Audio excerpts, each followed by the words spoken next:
I don't know who needs to hear this, but you do not have to fall in love with every terrible thing that happens to you. Sometimes a terrible thing is just a terrible thing, and that's all it is. There's this idea that you have like this societal obligation to turn that frown upside down, and you really do not.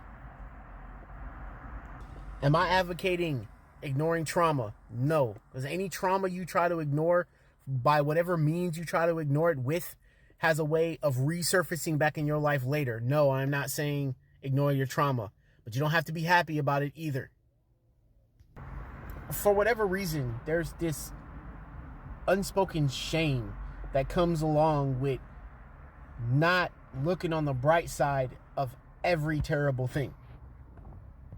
This is going to sound strange, but I hate dialysis. I'm a dialysis patient. I've been doing dialysis for a long time now, and I hate every single minute of it. Now, the next thing that people usually say is, well, you should be more grateful to be alive. There are many things that I am grateful for. Dialysis is not one of them things. Quality of life is very much a real thing for me. Right? And then there's this other way of thinking of, well, because you're alive, you're winning. But there's a difference between being alive and living.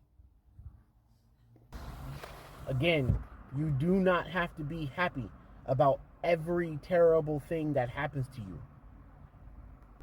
Now, granted, there's levels to it.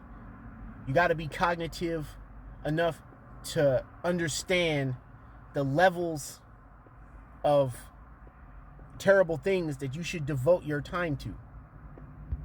For example, barista messes up my order at a Starbucks. Not that big a deal.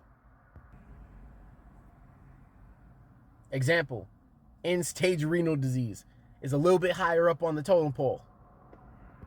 In closing, I would not advocate trying to turn something around if you're not feeling it.